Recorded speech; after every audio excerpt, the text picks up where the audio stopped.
Welcome back, everyone, to another episode of Sporting Max, where today we're with Melbourne United player Mason Peatling. Welcome to the podcast, Mason. How are you going? Yeah, good, mate. Thanks for having me on. I'm really glad we could get this organised. No worries, mate. Talk to me about your childhood and growing up in Melbourne. Okay, so I first started playing basketball out at the KC Basketball Association. I was out in southeast Melbourne. That's where I grew up. I was born in I went to school out in Berwick. So I played all my club basketball growing up in the Dandenong Rangers, which is one of the rep teams out that way, and was able to sort of start playing that in under 14s, and then played all the way through juniors up until I was old enough to play in the Seagull team, which is now called the NBL One. So I was really lucky to be with a good club and had some good mates that I played with through my juniors. So I really enjoyed it. Played for the Dandenong Rangers as a junior. What was that like for you? I really enjoyed it. Had some great coaches along the way, which were really good for me. But also just just like everybody else playing sport, you develop friendships along the way. So Yeah. had some good mates growing up that I played much new basketball with that I still keep in touch with now. So yeah, really enjoyed it. Now, you represented VIC Metro Under 20s at the Australian Junior Basketball Championships. Can you sort of tell me about this experience? Yeah, it was good. It was something that I'd worked towards for a very long time. A lot of kids they try out in under 14s or under 12s and under 16s, and I was one of those kids. So I didn't wasn't lucky enough to get the opportunity when I was younger. Mostly just because I wasn't good enough at the time, and just kept working at it and working at it. And by under 20s, I'd managed to develop enough where I was offered to be the emergency in my bottom age year in under 20s, and then I went again the year after and made the team that year. So I was really, really lucky to end up playing for Victoria for both my under 20 seasons, which I was absolutely over the moon to do. It was fantastic. In 2015, you signed with Eastern Washington. How did this all come about? It happened through the Dandenong Rangers again. I was playing Yeah. in the Seagull there, and they'd recruited an ex-teammate of mine called Michael Wern, who was a year older than me and was playing in all those men's games for Dandenong Rangers. So whilst they were watching all his film, I was another player playing in all those games, and I was really lucky that they were watching me at the exact same time. So that all happened through that. Obviously, Venky Joyce was another Dandenong Ranger that played for East Washington, and in his career, he ended up finishing up as the all-time leading scorer at Eastern Washington University, which is pretty impressive. But 2 years later, someone else came along and beat his record. So, but the ties that Eastern Washington had to Dandenong Rangers at the time were really strong, and I Yeah. was just in the right place at the right time, and I got seen, which is fantastic. So, what was that like to move countries to go to school and play basketball? It was really challenging. There were a lot of changes, a lot of brand new things with basketball, but also adjusting to the culture over there. I really enjoyed it. I found it was a really good experience for me to get out of Melbourne and see a completely new part of the world. And the basketball environment there was just it was second to none. All the coaches there had a great passion for the game. All the players were incredibly motivated, and so I just fit right into a program where everyone was just so highly motivated, and we all just really pushed and trained really hard all the time and got the best out of each other. So that was really huge for my development, and I was really lucky to have that experience. Yeah, so you averaged 4 points and 3 rebounds per game in your freshman year. Did you find coming into a new school for your first year overwhelming? I don't think it was overwhelming. I think I am one of the players that wasn't going to be a one and done player. So in college, you get these freshmen that are top 100 recruits or really, really talented players that are ready to just play big minutes straight away. Yeah. And I just wasn't good enough of a player. And we had better big guys on the team at the time. So they had the first crack at every game. And so my freshman year, we had a player called Jacob Wiley who played in the NBL a couple of years ago. Yep. And he was the Big Sky MVP in my freshman year, and we played the same position. So it didn't matter how good of a player I was; he was just better than me, and he was older than me, and so he got to be the star of the show that year. and I just was trying to be the best teammate I could be and just learn as much from him as I could. So as much as I didn't get to play as much that first year, it was huge for my development to learn from such a great player and a great person. Can you explain to me how the college system works? Yeah, so you get if you're lucky enough to get recruited from colleges, it's really hard to be seen by them. A lot of times they will watch club basketball or state tournaments or the Australian national teams, especially for Australians growing up trying to get recruited by them. It's really tough if you don't make a national team. So I was really lucky that they'd seen players at Dandenong before, and I just so happened to get recruited. Um, but once you go to college, you get the 4 years of eligibility to play for Yep. them, and so you got your freshman, your sophomore, your junior, and your senior season, and you've got to balance all the basketball whilst university and doing all the studying and all the classes at the same time. So it's a really good challenge, but it was something that I really wanted to do. I was really passionate about it, so it was a great fit for me. As a junior, you were named to the second team All Big Sky, averaging 15 points and 7 boards a game. How did it feel to be recognised as one of the top players in the league? I think it was just very motivating. It was motivating because it was. I think as a sophomore, I was honourable mention, and so to be on the second team was a step up in that regard. But I had one more season to go, and I thought, hey, I can be that first team next year because I'm so close now. So that was really motivating. It was really humbling, but I was just glad to be on a really good team. Pretty much all my 4 years, we were a winning team, and we always had a chance at winning the championship. So to be individually recognised, it was just recognition of all the development that I'd put into myself, but also just the hard work my teammates had done with me. So it was great. December 2019, you scored a Big Sky record with 54 points, and 13 rebounds in a thumping 146-89 win over, I hope I'm saying this right, Multnomah University. That's right. What, Yep. what was your mindset like throughout that game? So it's a bit of a weird game, Max, because Yeah. they had a very small team, and so our advantage was all the big guys on our team. But not only did they have a small team, they wanted to shoot as many threes as possible. So sometimes their small guard would just dribble over half court and shoot from court to court. He wouldn't even look to run a play or anything. And to his credit, he was an amazing shooter, and he would make some of them. So they were trying to score as many points as possible without considering how many points they were going to give up on defense. And so, as you say, we scored 140 points against them, but they still scored 89 because they were just throwing threes up from everywhere and hitting them. They were great shooters. Yeah. So it was one of the weirdest games I've played. And the game plan was use our size as a team and get the ball inside. And before I knew it, I had a record. So it was a lot of fun. And I was really lucky that the guards just kept throwing me the ball because, to be fair, they could have scored as many points as they wanted, but they stuck with the game plan and the rest is history. So it was a lot of fun. So through that game, did you just play on the inside or did you get outside to shoot a three ball?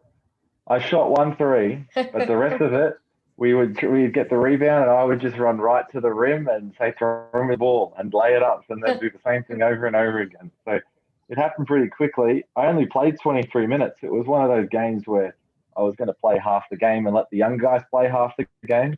Mm-hmm. And I did. I only played 23 minutes. Some other games I played 35 minutes plus. So I still held up my end of the bargain. I just scored a lot of points really quickly. So it's fun. It's a cool record to have. But at the same time, it's a pretty funny story too. So I enjoyed it. This year you were named as the Big Sky Player of the Year or MVP. What did this mean to you? I honestly, it's not something I go out to achieve, but it was incredibly humbling because I'd actually played 2 years in my freshman year and my sophomore year. So my first 2 years at Eastern Washington, we had the Big Sky MVP on our team. So my two different teammates, so Jacob Wiley and Bogdan Blisnook, were MVPs at our school, and I got to play with them and train with them every day. And I looked up to them as basketball players, but also just human beings so much. And so to win that award, I just thought of them and I thought, oh, how cool. Like they're awesome. I look up to them so much. Cool thing to join their company. So that's as much thought as I put into it. And I was just really looking forward to finishing our season and seeing how good the team went. But unfortunately, as you know, coronavirus impacts everything, and everything Yeah. had to stop. What was college life like for you over those 4 years? I found I was really, really focused. Um, I think that some guys can get distracted with other things that can go on at college. But for me, I went in with a couple of goals with what I wanted to do with my academics and get my degrees done, and I was able to do that a bit faster than I wanted to, which is fantastic. And then obviously I was there to do the academics, but also really take my basketball at the next level. And given the development over the last 4 years that I was able to get over there, and all at the same time be on a really good winning team, I think we achieved some really good outcomes in that. Over those 4 years, you got a degree in finance. Why did you choose to study that topic? Well, I chose finance because I really wanted a business degree, and I thought finance was good for me because I'm not bad at maths. I thought maths is good. That's good for me. But I wanted a business degree because I didn't want to go over to the States and get a different degree that I wouldn't be able to translate back here. Because sometimes when you go in between countries, you have to redo subjects when you come back and try to Yeah. get accredited. So for me, the business was the most general thing I could do, but then the finance was a good skill set that I had already from just me knowing myself and how I did in high school. So that's sort of how I came up with finance. In July, you signed a 3-year deal with Melbourne United as a development player. When and how did this come about?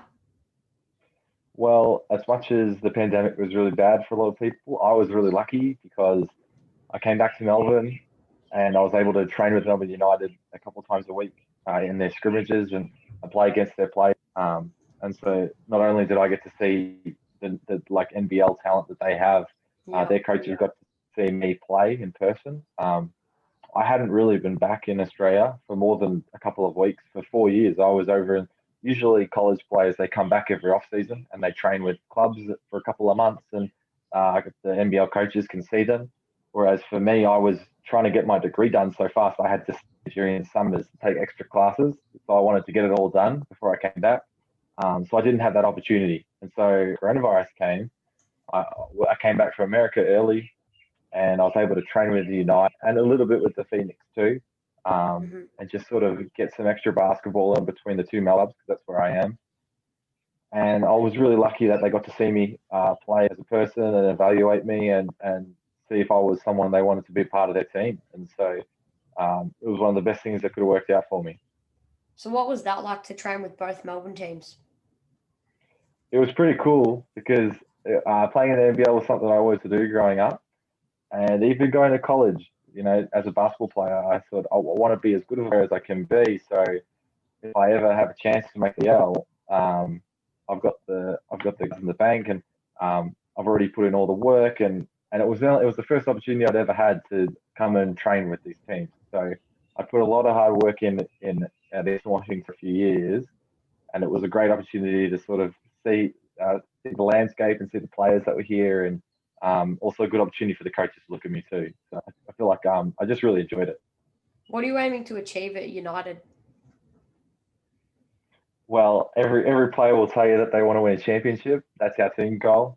Yeah. I'm really lucky to be on a team that every year we've always got a really good chance of doing it. I love being around the older that have that experience being on the Boomers and the national team. Yeah. I've never represented Australia, and a lot of young guys go to college, um, especially the top talent. They've played for Australia as a junior, and I haven't done that. So I think being around those players, I just really look up to them, and I feel like they can just teach me so much about how they about it. And I think the more that I look at it that way and how they can make me better as a player, that'll just help me with my personal goals and how I can be the best player I can in NBL. So, what do you think you can learn off guys like our veteran Dave Barlow, who's played for the Boomers, and also new signing Jock Landau?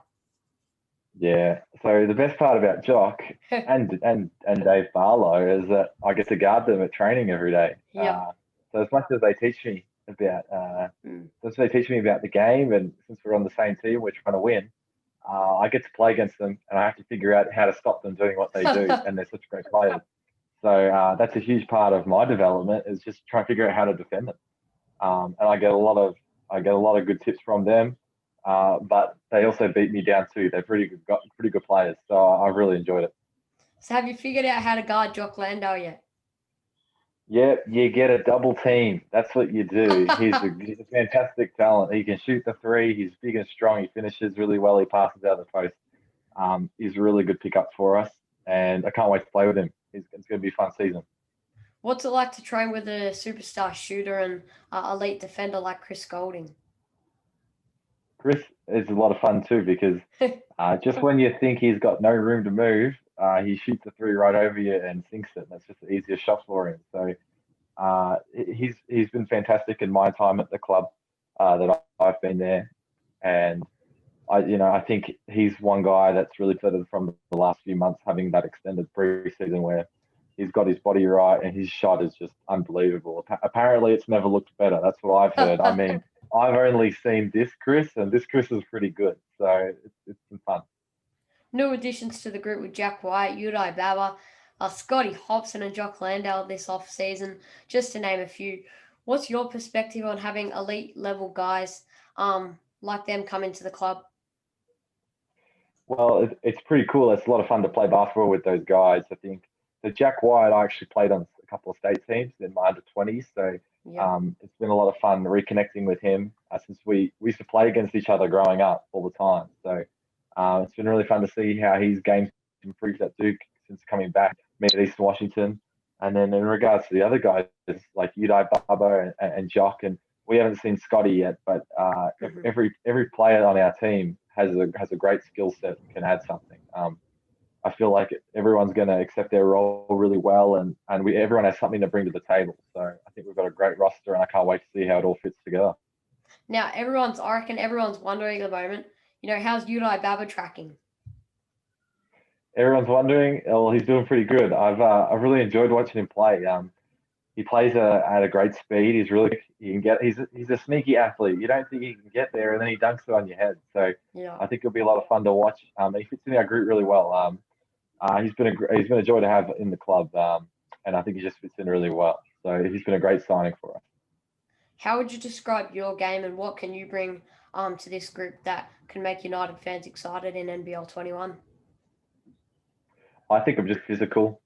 I play really hard. I get on the ground to get the ball and push guys around and just play really hard.